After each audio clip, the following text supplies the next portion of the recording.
যে বিষয় নিয়ে আমরা আলোচনা করতে চলেছি খুবই গুরুত্বপূর্ণ, সকলেরই পরিচিত, কিন্তু আমরা ধ্যান করবো আজকে প্রচার শুধুমাত্র চিৎকার চেঁচামেচি নয়। প্রচারের উদ্দেশ্য হচ্ছে মানুষের অন্তরকে ভেদ করে মানুষের হৃদয়ের গভীরে পৌঁছানো। অতএব সেই গভীরে যখন আমরা ঢুকবো ঈশ্বরের বাক্যে, সেই বাক্যের গভীরতার আলোকে আমরা নিজেদেরকে সমীক্ষা করে থাকি যে আমরা কোন অবস্থায় দাঁড়িয়ে রয়েছে। প্রিয় ভাই বোন, আজকে আমরা ধ্যান করব ঈশ্বরের বাক্যের আলোকে। যারা আজকে অনলাইন দেখছেন, we welcome all of you, those who are watching online service. ঈশ্বর তাদের প্রত্যেককে আশীর্বাদ করুন, ঈশ্বর প্রত্যেকের মঙ্গল করুন। আজকে যে জায়গা থেকে ঈশ্বর আমার অন্তরে কথা বলেছেন সেটা হচ্ছে মথি লিখিত সুসমাচার তার 21 অধ্যায় 18 থেকে 20। Let me repeat. The very scripture portion from which God has laid upon my heart is from the portion the Gospel of Matthew chapter 21 from verse 18 to 20. 18 থেকে 20। আসুন আমরা ঈশ্বরের বাক্যে ধ্যান করি। যদি আমরা ব্যাকগ্রাউন্ড স্টাডি করি, যদি আমরা প্রেক্ষাপট আমরা দেখি, তাহলে দেখব যে এই শাস্ত্রাংশে অর্থাৎ মথি লিখিত সুসমাচার তার 21 অধ্যায় 1 থেকে 11 পদ পর্যন্ত একটা জায়গায় আমরা দেখতে পাচ্ছি জেরুসালেমের বিজয় যাত্রা। যা সাধারণত এই জায়গাটা প্রতি বছর গুড ফ্রাইডের আগের দিন সাধারণত প্রচার করা হয়ে থাকে। আর সেখানে সেই বিজয় যাত্রা মথি লিখিত সুসমাচারের তার 1 থেকে 11 পদ সেখানে রয়েছে। তারপরে আমরা দেখি 12 থেকে একেবারে 17 পদ, সেখানে আমরা দেখতে পাচ্ছি জেরুসালেম মন্দিরে প্রভু যীশু প্রবেশ করছেন। 1 থেকে 11 পদে তিনি গাধায় করে যাচ্ছেন কোথায়? জেরুসালেমে। তারপরে 12 থেকে 17 পদে আমরা দেখতে পাচ্ছি যে তিনি জেরুসালেমের মধ্যে প্রবেশ করছেন, মানে গাধায় করে এলেন, জেরুসালেম মন্দিরে ঢুকলেন, এবং জেরুসালেম মন্দিরে ঢোকার পর তিনি দেখলেন সেখানে সমস্ত রকম উলটপালট অবস্থা। সেখানে এমন কিছু ঘটনা ঘটছে যা হওয়া উচিত ছিল না, এবং সেই জেরুসালেম মন্দিরের মধ্যে যিশু রেগে গিয়ে একেবারে টেবিল উল্টে ফুলটে ফেলে দিয়ে তিনি সেখান থেকে বেরিয়ে আসলেন এবং বললেন এটা দস্যুগণের গহ্বর হয়ে দাঁড়িয়েছে। ঠিক এর পরে আমরা দেখতে পাচ্ছি যে 18 থেকে 20 পদ তিনি, আমরা যদি প্রেক্ষাপট দেখি, তিনি প্রথমে জেরুসালেমে আসলেন, মন্দিরে ঢুকলেন, পলট করলেন, দস্যুগণের গহ্বর হিসেবে বললেন, চিহ্নিত করলেন। তারপর সেখান থেকে রাত্রিতে তিনি বৈথনিয়াতে চলে গেলেন, অর্থাৎ বৈথনিয়ায় তিনি রাত্রি যাপন করলেন, এবং বৈথনিয়ায় রাত্রি যাপন করার পর তিনি আবার তার পরের দিন সকালবেলায় তিনি কোথায় যাচ্ছেন? জেরুসালেমে আবার ফিরে যাচ্ছেন। যখন জেরুসালেমে ফিরে যাচ্ছেন তখন সকালবেলায় তার প্রচন্ড খিদে পেয়েছে। He was hungry. He wanted to eat something. আর যখন তিনি তার খিদে পেয়েছে এবং তিনি খাবার চেষ্টা করছিলেন, তিনি দেখলেন যে ডুমুর ফলের গাছ, দেখা যাক কিছু পাওয়া যায় কিনা, এবং ডুমুর ফলের গাছের কাছে গিয়ে তিনি এক্সপেক্ট করলেন, he was expecting something out of the ডুমুর গাছ, out of the fig tree.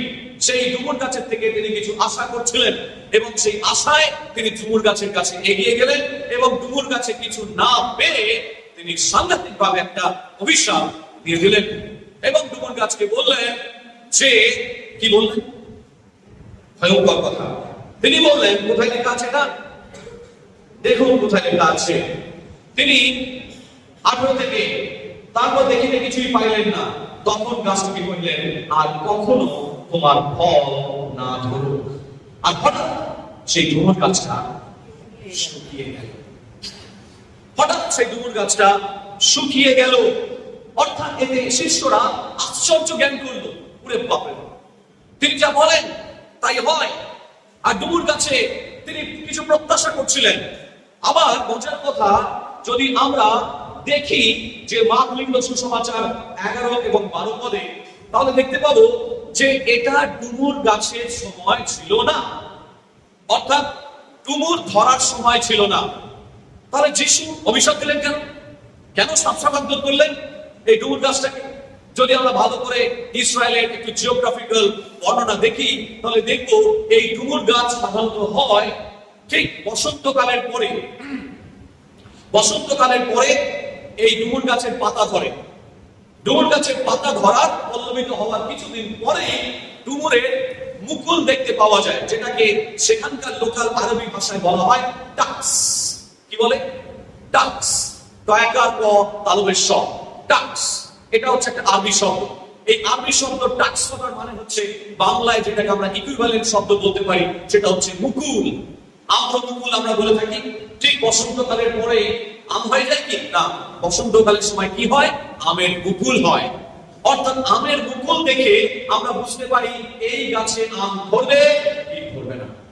অর্থাৎ আমের মুকুল যদি দেখতে পাই তাহলে বুঝতে পারবো এই গাছে প্রচুর ফলে ফলবান হবে, এই গাছ প্রচুর আজকে এই বছরে আম দেবে। কিন্তু যদি সেই মুকুল না দেখি তাহলে বুঝতে পারবো যে এই গাছে ফল ধরবে না। প্রভু যিশু তিনি কিন্তু শুধু ডুমুর গাছ, ডুমুর ফল না পেয়ে তিনি অভিশাপ দেননি। শাস্ত্র বলছে তার মধ্যে যে সম্ভাবনা টাক্স বলে যে মুকুলটি তিনি প্রত্যাশা করেছিলেন, সেই মুকুলটাও তিনি সেখানে খুঁজে পাননি।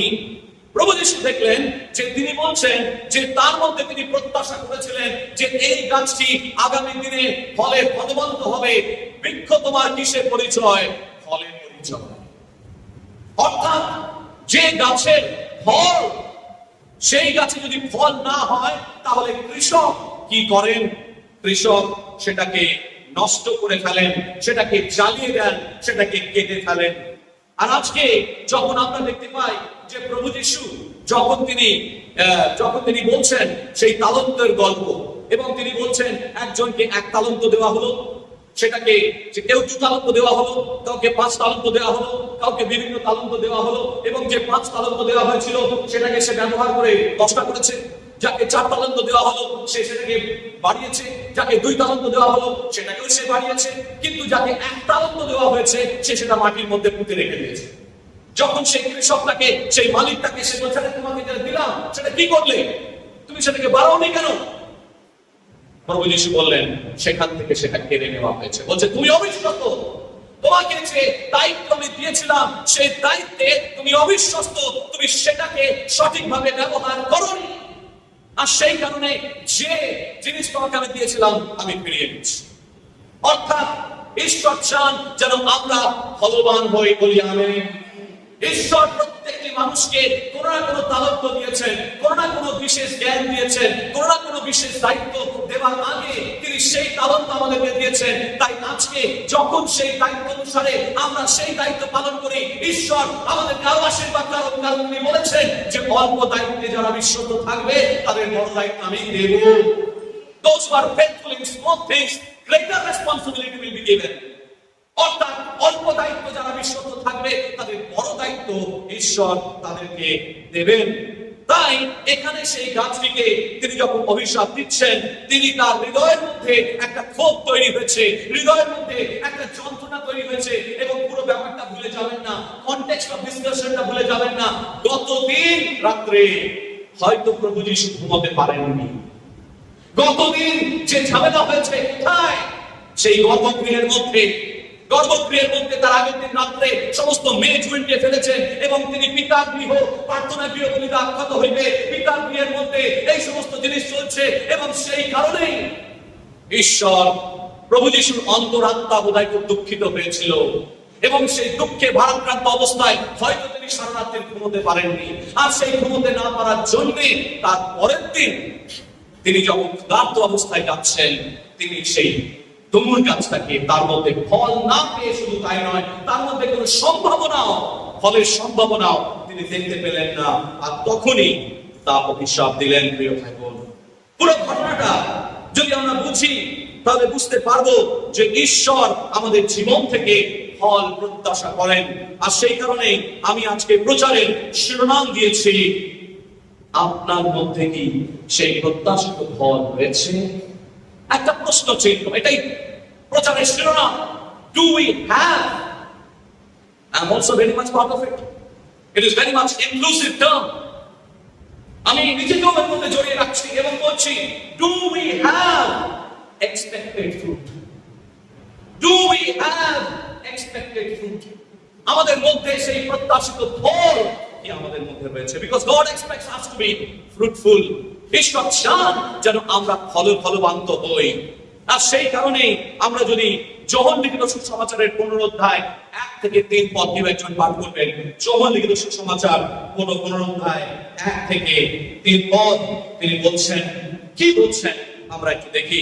যখন তিনি এটা একজন খুঁজে বার করছে, আমরা দেখি যে তার আগের দিন যখন তিনি ওই গর্ভগৃহের মধ্যে ঢুকে সেখানে টেবিল উঠলে দিচ্ছিলেন এবং সেখানে সেই কথাটাই তার মনে মনে চিন্তা করছিলেন, আর সেই সত্যকে এবং পরিশ্রমের কথা চিন্তা করছিলেন এবং ভাবছিলেন একটা কথাই, যে profession without fruit is an অ্যাবোমিনেশন। Profession without fruit is an অ্যাবোমিনেশন। কথাটার মানে কি? আমি যা বলছি, আমি যদি সেই মতো কাজ না করি তাহলে আমি ঘৃণার পাত্র। তাহলে সেক্ষেত্রে সেই জায়গাটায় ঈশ্বর বলছেন যে গাছ, every tree will produce of its own kind. আম গাছ আমেরই জন্ম দেয়, নিম গাছ নিমেরই জন্ম দেয়। Out of the abundance of your heart your mouth speaks। কথাটা আছে, তোমাদের অন্তরের সমস্ত উথলিয়া যখন পড়ে আমাদের মুখ স্বীকার করে। আমাদের মুখ দিয়ে কি বেরোচ্ছে সেইটাই আমাদেরকে অসুচি করে। প্রিয় ভাই বোন, প্রভু যিশু তাই বলছেন, what comes out of our mouth, যেটা আমাদের মুখ দিয়ে বেরিয়ে আসে সেইটাই অসুচি করে, সেইটাই অসুচি করে। আর আরেকটা কথা, এই শাস্ত্র কখনো মিথ্যে হতে পারে না। আর সেই কারণে বলছেন, out of the abundance of your heart your mouth speaks। তোমাদের অন্তরাত্মার মধ্যে কি ঘটছে সেইটাই তোমার মুখ স্বীকার করবে, তোমাদের মুখ অন্য কিছু স্বীকার করবে না। সেইটাই মুখ থেকে বেরোবে যেটা তোমার অন্তরাত্মার মধ্যে গেঁথে রয়েছে। আজকে প্রিয় ভাই বোন, ঈশ্বরের বাক্য বলছে যে তিনি ফল চান আমাদের জীবন থেকে। God is looking for fruit in our life।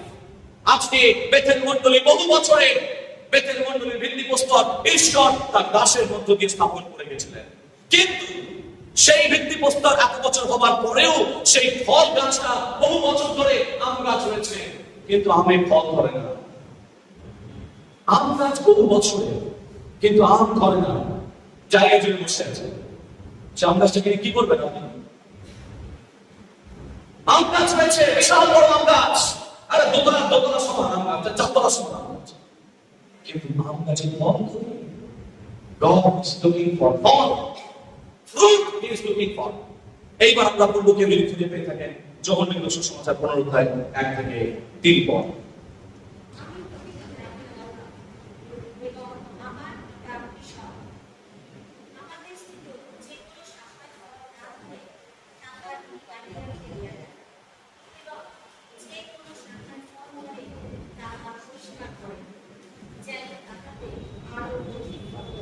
সেখানে বলছে যে কোনো শাখায় যদি ফল না ধরে সেই শাখাটা তিনি প্রুনিং করেন, তিনি কেটে ফেলেন, ট্রিম করেন।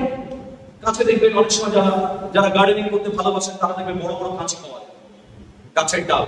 কারণ এখন সমস্ত এখন বড় বড় আগে দেখতাম কাঁচি খাচ করে কাটতো, কিন্তু এখন দেখবেন না, মেশিন আছে, ঠিক আছে, মেশিন চালিয়ে দিল, আর এক ধরনের করাত আছে, কাটতে সমান ভাবে কেটে এখন সব সাইড হয়ে গেল।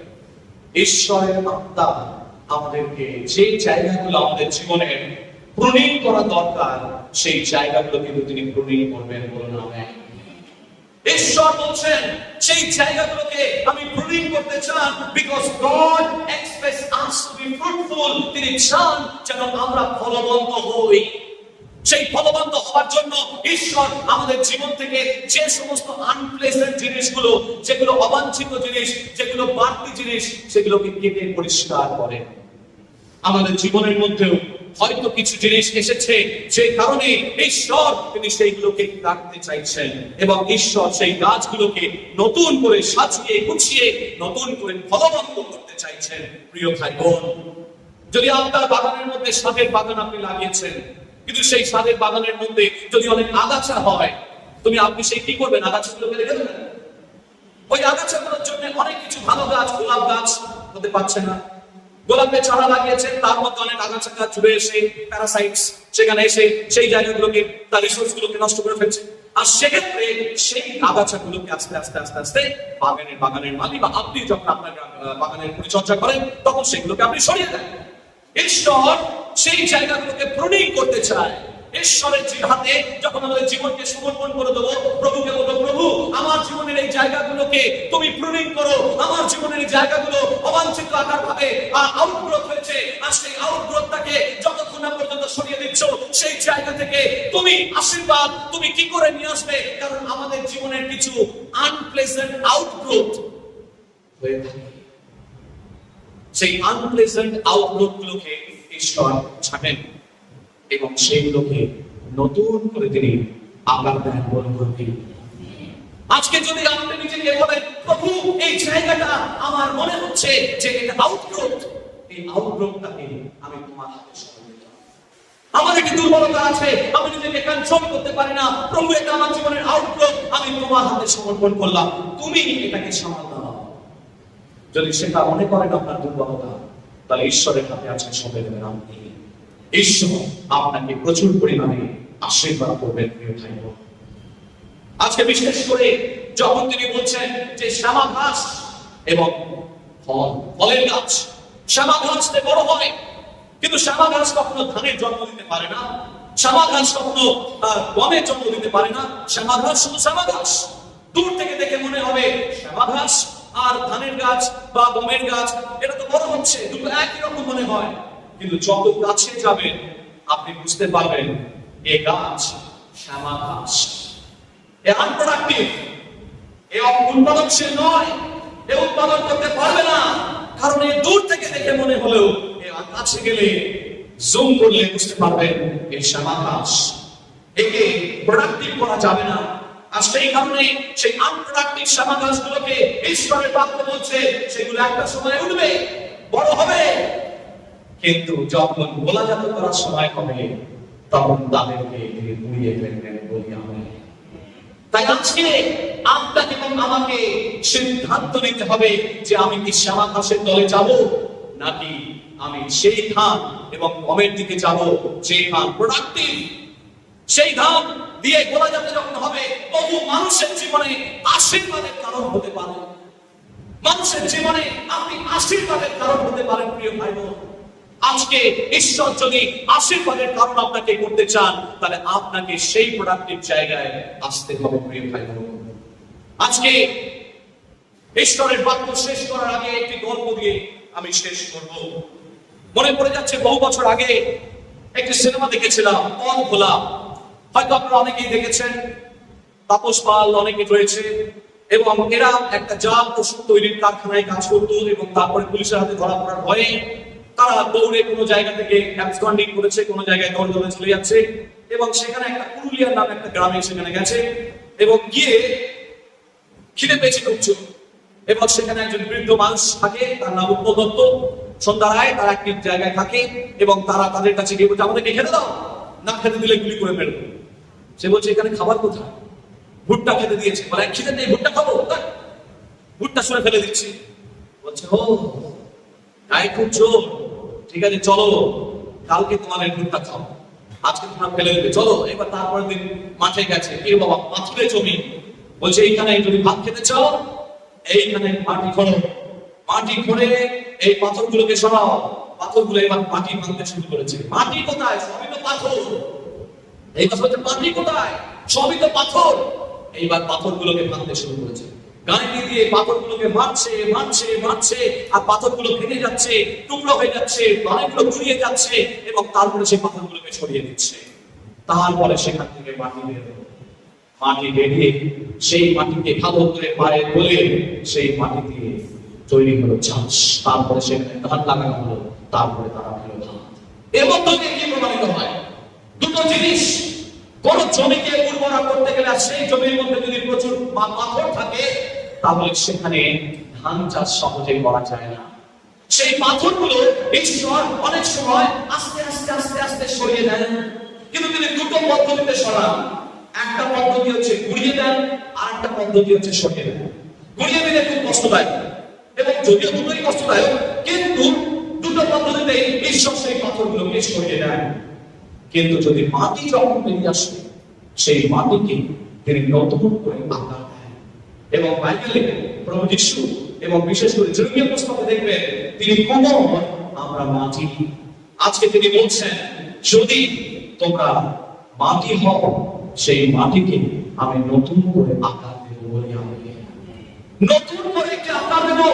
কারণ মাটি হলে আপনাকে দুঃখ পেতে হবে না, আপনাকে কষ্ট পেতে হবে না। কিন্তু যদি পাথর হয়ে থাকে তাহলে কিন্তু আপনার দুঃখ কষ্ট ভোগ করতে হবে। কারণ ঈশ্বর তার পরিকল্পনা মতো সেই জমিতে তিনি চাষ করবেন, সেই জমিটাকে তিনি পরিষ্কার করবেন।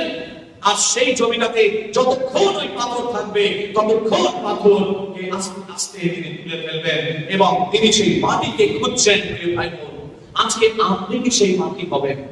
আপনি যদি সেই মাটি হতে চান তাহলে ঈশ্বরকে বলুন, প্রভু আমি তোমার জন্য মাটি হতে চাই, আমি পাথর হতে চাই না। আমি তোমার রাজ্যে, তুমি আমার মধ্যে, তোমার সেই জমিতে তুমি দুব্ব ঘাস নয়, তুমি তোমার সেই ধানের গাছ বীজ ফেলো। যেমন ভাবে ঈশ্বরের রাজ্যে বলেছিলেন, এক বীজ বপনকারী এলো রে, এক বীজ বপনকারী, কিছু কিছু বীজ কোথায় বললো? পথের উপর। কোথায় বললো? পাথরের উপরে। বলছে পাথরের উপরে যে বীজ পড়লো সে বীজ ভেতরে গেল, কিন্তু যে বীজ মাটির উপরে পড়লো সেই বীজ বহুগুণ, 30 গুণ, 60 গুণ, 100 গুণ ফলবন্ত হলো। আপনি আর আমি কি ফলবন্ত হতে চাই? Do you want to be fruitful? প্রিয় ভাই বোন, do you want to be fruitful? যদি আমরা ফলবন্ত হতে চাই আমরা হাত তুলি। How many of us would like to be fruitful? যদি আমরা ফ্রুটফুল হতে চাই তাহলে আজকে প্রভুর কাছে বলি, প্রভু আমি পাথর নই, আমাকে মাটি করুন, আমার মনটাকে নরম করুন, আমার মনটাকে তোমার মনের মতো করে সাজিয়ে নাও। কারণ যত মাটিতে জল ঢালবেন, ঈশ্বরের বাক্যের জল, প্রার্থনা যত আপনি ঢালবেন, সার ঢালবেন, দেখবেন সেই মাটি উর্বর হয়ে উঠছে। প্রিয় ভাই, আপনার মাটিকে যদি পাথরের অবস্থা হয়ে থাকে, ঈশ্বরের পক্ষে কোনো কিছু অসম্ভব নয়। আসুন আমরা অন্তরের পাথরের জমিটাকে ঈশ্বরের হাতে দিই, বলি প্রভু আমার অন্তরটাকে তুমি দাও, আমার অন্তরটাকে তুমি দাও। নাও প্রভু আমার অন্তর, এই অন্তরে তুমি আবার ফলবন্ত নরম করো, মাটি করো এবং সেই মাটির মধ্যে তোমার সাধের বীজ তুমি বপন করো বলি আমি। আজকে যদি আপনারা এবং আমরা ঈশ্বরের রাজ্যে ফলবন্ত হতে চাই তাহলে আসুন মাটি হিসেবে নিজেদেরকে সমর্পণ করি। তিনি এখনো বলছেন, তোমরা মনে নাও স্বর্গরাজ্য সন্ধিগ্ন। মাটি মাটি আমি খুঁজছি, সেই ছেলেগুলোর মতো তারা মাটি খুঁজছে, তারা পাথর ফসল ফলানো যাবে না, মাটি খুঁজছেন ঈশ্বর। আজকে আপনি যদি মাটি হন, ঈশ্বর এমন ঘটনাকারীদেরকে তিনি খোঁজান যারা সাতটায় মনুষ্যত্বের ঘোষণা করে, যাদের জীবনে প্রকৃত মাটি হয়েছে। আসুন, শূন্য করেছ নিজেকে, ঘাসের রূপে এসেছ, মনুষ্য হয়ে জমিনে নিজেকে অধম করেছ। সুন্দর করেছ নিজেকে, ঘাসের রূপে এসেছ, মনুষ্য হয়ে জমিনে নিজেকে অধম করেছ। যেন যিশুর নামে সর্বমত সমুদয় যেন পালিত হয়, যেন যিশুর নামে সর্বমত সমুদয় যেন পালিত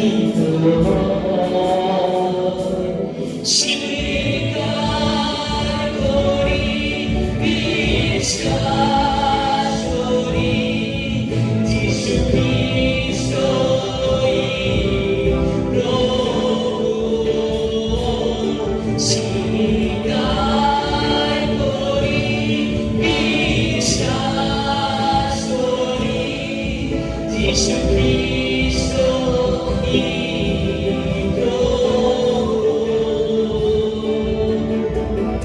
শূন্য করেছ নিজেকে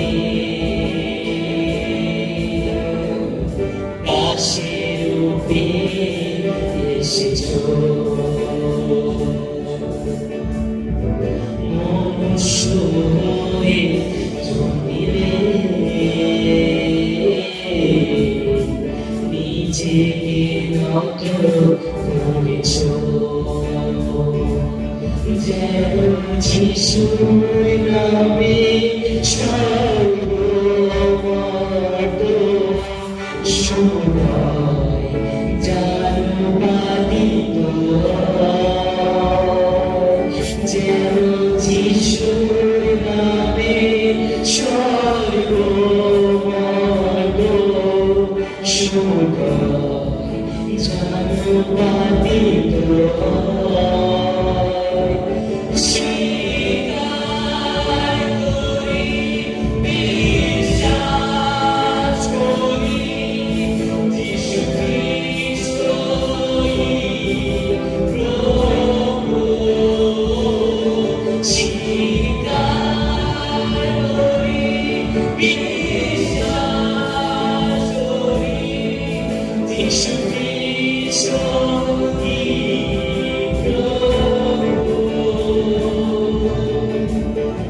খুশিও মৃত্যুকে সরিবে পিতার আজ্ঞাকে রহিলে মৃত্যুকে জয় করিলে